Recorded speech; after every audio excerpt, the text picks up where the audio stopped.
Assalamualaikum warahmatullahi wabarakatuh. Bismillah walhamdulillah wassalatu wassalamu ala sayyidina Muhammad ibn Abdillah wa ala alihi wa sahbihi wa man ittaba'a hudah amma ba'du.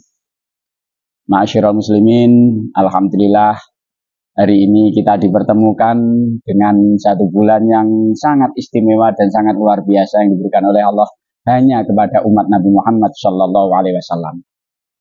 Kita tahu Allah memberikan syariat puasa sebagaimana disebutkan di dalam Al-Quran, ya ayyuhalladzina amanu kutiba alaikumussyiyam kama kutiba alal ladzina min qablikum la'allakum tattaqun. Wahai orang beriman, telah diwajibkan atas kalian puasa sebagaimana diwajibkan puasa itu kepada orang sebelum kalian agar kalian bisa menjadi orang yang bertakwa. Pemahaman tentang takwa selama ini diuraikan oleh ulama-ulama, ustadz-ustadz, disebutkan dengan imtisalul awamir wajtinabun nawahi, menjalankan semua perintah-perintah Allah dan menjauhi larangan-larangannya. Namun kalau kita tidak pernah mengkaji lebih dalam tentang ilmu agama, kita mendapati fakta bahwa kita sendiri masih bias dengan pemahaman apa itu takwa, kok menjalankan menjalankan segala perintah dan menjauhi larangan-larangan. Maka kita juga perlu memahami sedikit uraian dari beliau Al-Imam Abu Hamid Muhammad ibn Muhammad Al-Ghazali, yang mana definisi tadi juga diambil dari penjelasan beliau. Biar sedikit lebih jelas, beliau memberikan gambaran. Takwa itu ada dua kelas. Klasifikasi takwa yang pertama adalah takwa zahirun, takwa secara lahiriah. Takwa secara lahiriah adalah seseorang yang secara fisik dia melakukan sholat, secara fisik dia berpuasa, kemudian ketika saatnya berzakat, kalau punya kemampuan menjalankan haji. Selain itu, perintah-perintah yang lain yang berupa larangan-larangan Allah itu juga dihindarinya semaksimal mungkin, sekuat mungkin.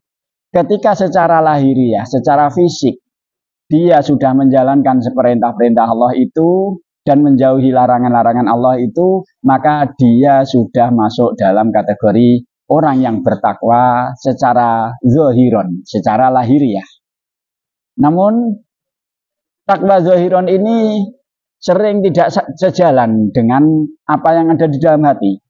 Contoh kecil, kita sering ketika kita membaca Al-Quran, jelas-jelas membaca Al-Quran itu ibadah yang murni, menyembah kepada Allah. Namun hati kita ternyata melayang kemana-mana. Hati kita menari-nari dengan segala keinginan-keinginan liar yang tidak terkendali. Maka kita juga perlu paham, agar takwa kita benar-benar menjadi takwa yang dinilai oleh Allah, di mana titik pandang Allah itu adalah hati manusia, bukan amal fisik manusia. Allah la yanzuru ila ajsamikum, Allah tidak melihat pada jasad kalian. Karena itu, maka kita juga harus memahami takwa secara batiniah, takwa secara hati. Ketika hati kita terkendali, ketika hati kita tidak ada keinginan melakukan kemaksiatan, padahal ini sangat jarang orang yang mempunyai tekad yang kuat untuk menghindari kemaksiatan. Ketika hati kita tidak larut dengan duniawi, ketika hati kita bisa senantiasa terkoneksi kepada Allah, ketika hati kita bisa menyadari saat sholat bahwa ini berhadapan dengan Allah, saat puasa saya sedang menjalankan perintah Allah untuk tidak menuruti keinginan hawa nafsu, maka saat itulah dia sudah mulai menapai takwa secara batiniah. Dan ini yang paling diharapkan. Sekaligus inilah titik nilai ketakwaan kita. Terus bagaimana puasa kita bisa menjadikan kita takwa batiniah? Maka insya Allah pada lain waktu ketika takdir menentukan, kita bicara dari sisi takwa batiniah dari aspek puasa kita. Dari sini kami akhiri, wal afwa minkum. Assalamualaikum warahmatullahi wabarakatuh.